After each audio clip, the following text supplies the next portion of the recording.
with Alex Mahajer for HAPS TV. Start your day here for all of the most important news and headlines of the moment. It is Thursday, August 13th, and in a few minutes, we will be welcoming Shannon Freshour to the program.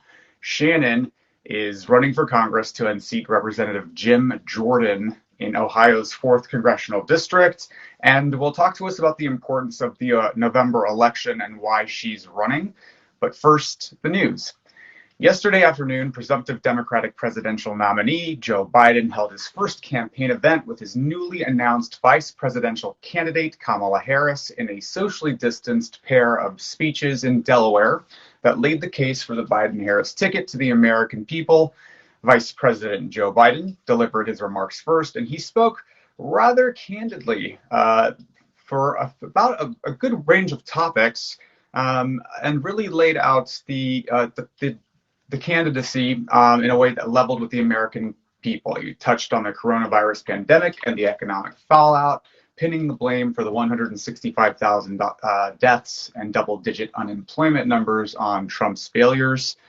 A quote from Mr. Biden in a speech: "This president says, it's not my fault. The governor should thank me more. As the old saying goes, give me a break," Mr. Biden said. Donald Trump is on track to leave office with the worst jobs record of any president in modern history, end quote. In one of the more touching moments, he leveled with the American people, saying that one of the reasons he picked Senator Harris was because of her relationship with his late son, Beau Biden. So to me, this was part of why I think Joe Biden really distinguishes himself from Donald Trump. Is he seems to have a lot of empathy, and he leads with feeling, and he talks about his pain and his emotional struggles from the past and the sort of loss that he's experienced in a way that's very relatable and very it ingratiates himself to the American people. Good morning, Mark Goldman from Los Angeles. Jason Carter, thank you for joining. Also, Pablo de la Hoya. Hi, Pablo. How's it going? Welcome to the broadcast. We're talking about Joe Biden's first campaign event with Kamala Harris yesterday, the speech that he gave in which he discussed Kamala's relationship with his late son, Beau Biden. He leveled with us and said that the relationship that Kamala Harris had with Beau Biden, who died from brain cancer in 2015, was one of the reasons that he selected Kamala. Now, Beau Biden and Kamala Harris both concurrently served as attorneys general for Delaware and California, respectively, and developed a relationship during that time. And I think that was part of the reason that the selection was made. Edgar P549 says it's not hard to have more empathy than Trump. I think that that's certainly true. Death by Fried Chicken says, hop in, losers. We're busing her to the White House. Dreamful Traveler says, what are the chances of Biden becoming president? I'm going to touch on that in just a moment. Shannon Freshour says hello from Marysville, and she's going to be coming on in a few minutes to discuss her candidacy for Congress in Ohio's 4th Congressional District. But let's see here. So what are Biden's chances? I think that's a great question, and I think let's talk about what happened once Kamala Harris spoke. She followed Joe Biden's speech, and she was, Joe Biden, first of all, called him a whiner and said that Mr. Trump has a problem with strong women. And of course, Kamala Harris is a very strong woman. Trump has not done anything to help this characterization of him being a person that has a problem with strong women. And that's the thing. So Trump called her mean, nasty. Now, these are very sexist, classic sexist tropes. And he seemed to have trouble launching any serious attacks against Senator Harris. He sort of went on a rambling, belligerent speech about Democratic governors and leaders of democratically controlled cities that didn't really seem to make much sense. Trump and Harris and Biden, however, laid out a very clear indictment of Trump, of what their vision was. It was very coherent. They seemed to have a very clear campaign message, which is let's build America back better. And that seems to be a very stark contrast to Donald Trump's bombast and his kind of wanting to make this election about democratic cities falling into chaos, which is, of course, not an accurate representation. Let's see. I do see your comments. This is good. Cisfrod emoji. Mean is sexist. Yeah, when you're calling a woman mean, it's sexist. Definitely when you're calling women leaders mean without any real justification. It's also really quite schoolyard. It is a classic sexist trope, and it's something that's leveraged against women, especially women in power.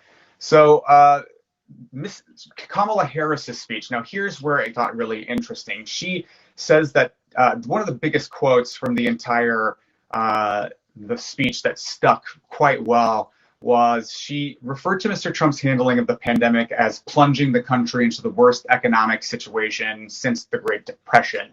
She also says, and I quote, he inherited the longest economic expansion in history from Barack Obama and Joe Biden. And then, like everything else he inherited, he ran it straight into the ground. So earlier question from the live feed was, how is this going to help Biden's election chances? Now, polls that were completed before Biden's announcement of Kamala Harris gave him a 7.3 percentage point lead nationally, according to Real Clear Politics, and a few different averages of different surveys. Averages of individual swing states conducted by the organization gave the former vice president at least a 5-point lead in key battleground states like Wisconsin, Florida, Michigan, and Pennsylvania. Mr. Biden is also competitive in Ohio, Georgia, and Texas, states that have long been GOP power, GOP's had a stronghold on those states. So the Biden campaign also announced late yesterday that it had raised $26 million in the 24 hours since announcing Harris as his running mate, with 150,000 first-time donors contributing to this like massive haul. So I think it's very clear that this has been a good choice for Joe Biden. The problem is that this is making Trump very nervous, and we have reports this morning that the former deputy of the United States Postal Service, Ron Stroman, is concerned that Trump is trying to kill the Postal Service. There's reports of significant mail delays, and Ron Stroman actually stepped down earlier this year as the second command of the USPS, and he says he's concerned about the speed and changes of timing that have appeared to be implemented under the new U.S. Postal Service Postmaster General Louis DeJoy. Louis DeJoy is a Trump appointee, and he seems to be trying to slow down the Postal Service so that people can't send in their ballots on time.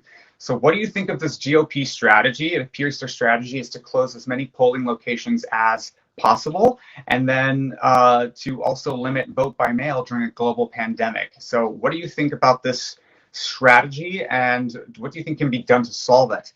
So this has been the morning news portion of the broadcast, and now I would like to invite on Shannon Freshour, who is a candidate for Congress in Ohio's 4th Congressional District.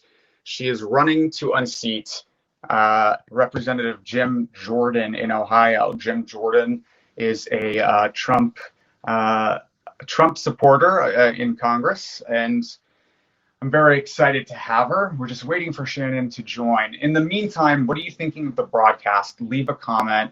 Let me know what you think. If you like this broadcast, we are on every morning at 7:30, and we're going to give you the morning news on the AM report. And we've got some comments coming in. Frodo would like us to unseat the maniac Jordan.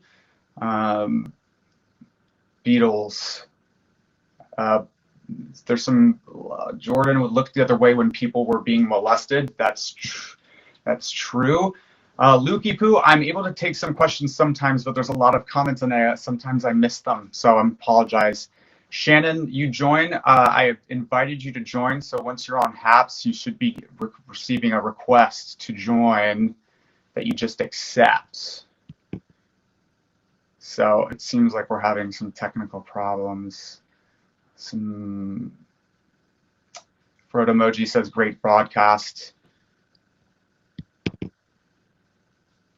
Shannon, you should get a notification to join, says Pablo. So what are my thoughts on Kamala? I think Kamala is a public servant. She has done this very well in a very fast amount of time. She first served as district attorney for San Francisco, and then she was elected to Attorney General of California, and then became a United States Senator. So she's a public servant and has done really well. I think as a United States Senator, she has this last year in 2019 was ranked the most liberal senator in the United States Senate, which some people have leveraged against her that she's a moderate, but her voting record would suggest she's fairly liberal. And I think that she's going to do the United States proud. I think she's a historic choice. I think having a woman of color on the ticket is saying something profound. And would Kamala have been my first pick for VP if you had a choice? I think any of the shortlisted candidates would have been fantastic. Now, let's see. Trying to get Shannon on to this broadcast. And yes, it says it's waiting for Shannon Freshour to join. So, don't know what's going on her end.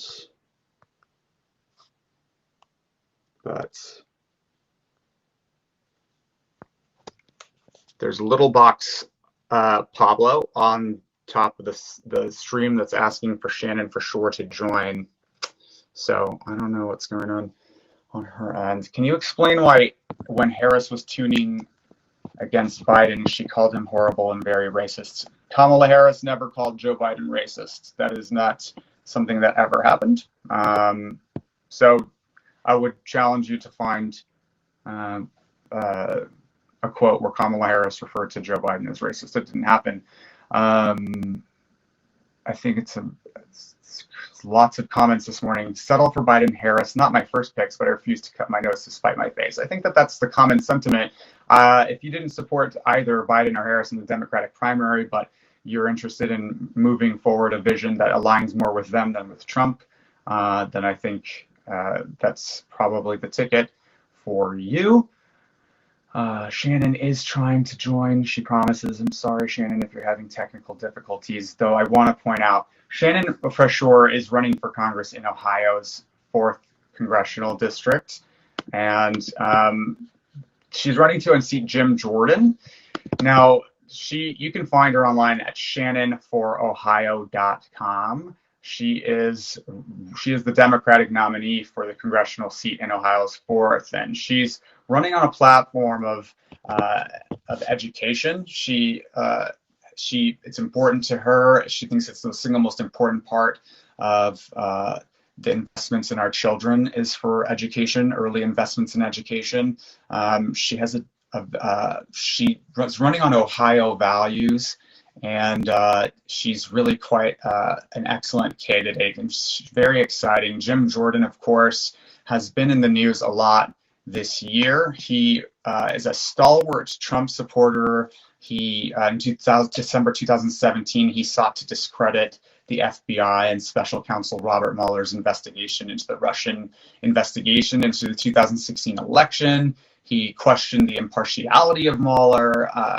He, of course, called on the DOJ to review allegations that Rod Rosenstein had threatened subpoena records and documents from a House Intelligence Committee staffer. He's been criticized for anti-Semitic messaging. He is quite an interesting guy, and during the impeachment hearings this year, he was a stalwart Trump supporter and really has had some controversy in Ohio, where lots of controversy about the students who had sexual allegations against Ohio State University. So we're getting a lot of comments, lots of calling Trump supporters are stupid, though, not just because they have different views. I don't think it's fair exactly to say that Trump supporters are stupid. I think Trump supporters are Trump supporters and they believe what they believe. And I think that there is a messaging a problem in the United States with regards to media narratives, and we have echo chambers. And I think a lot of people would step outside of their echo chambers to look at the other perspective. They would see that maybe certain candidates aren't as aligned with what they really value as they think that they are. Someone thinks I'm ugly. Sorry about that. And there's criticisms about my ear. This is just my ear, everybody. So I'm not sure if we can get Shannon on. It's still waiting for Shannon Freshour to join. But, this is the morning AM report for HAPS News. If you like what you hear, find me at haps.tv/@AlexMahajer. Shannon, if you can press the go live button, that will bring you onto the broadcast and you'll be able to join us. I'm not sure on her end what exactly is. It will have a guest broadcast button there. And if you click the go live button, Shannon, it says Shannon Freshour is live in interview. So I wonder, tech team, I wonder if she's live on a separate broadcast. Yeah. So I'm not able to invite her again, unfortunately, but so we're HAPS TV. We are just in our beta stages. We're still working out tech kinks. So we did intend to have Shannon to join us. She needs to end her live broadcast and start it again. So really, we're interested in having her. But if you're interested in learning more about Shannon Freshour, please visit her, shannonforohio.com. On Twitter, she's at Shannon Freshour, Freshour. She's running for Congress in 4th Congressional District.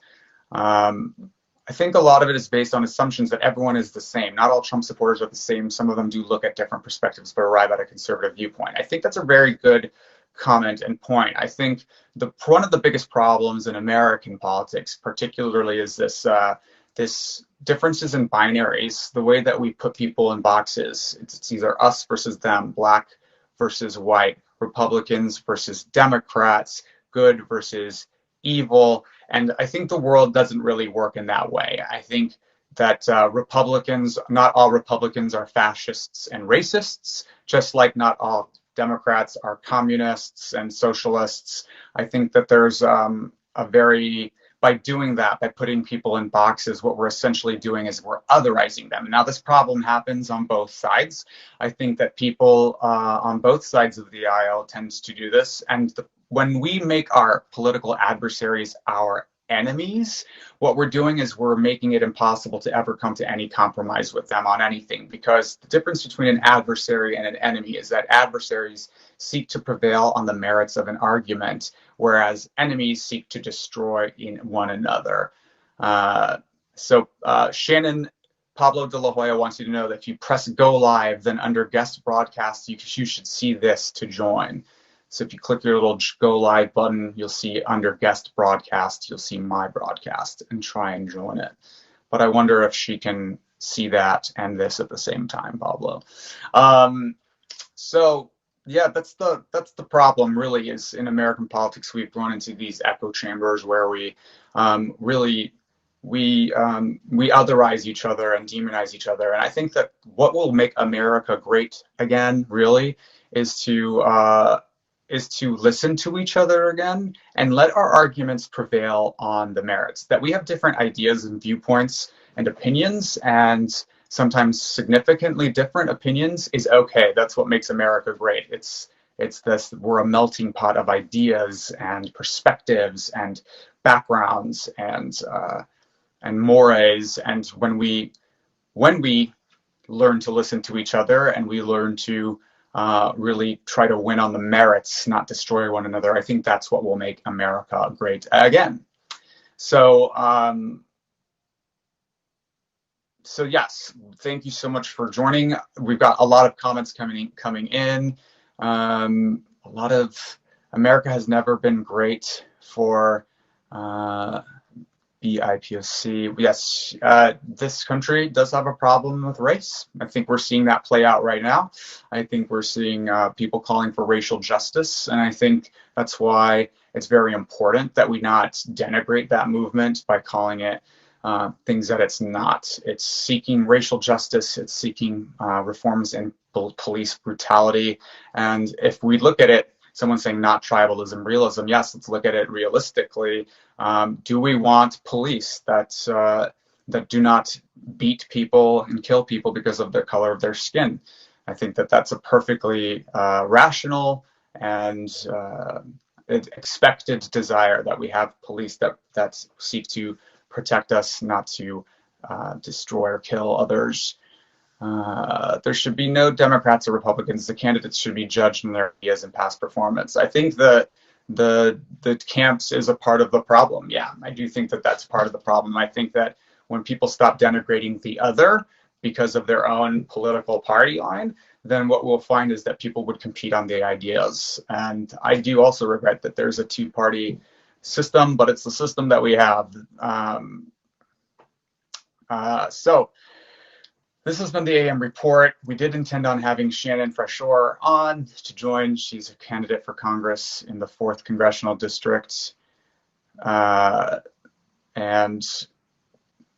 so you can find her online at shannonforohio.com. And thank you so much for joining. And if you are interested in joining, you can join us every morning at the hashtag AM Report on HAPS TV. And we will be back tomorrow morning. Thanks for joining, and we will see you soon.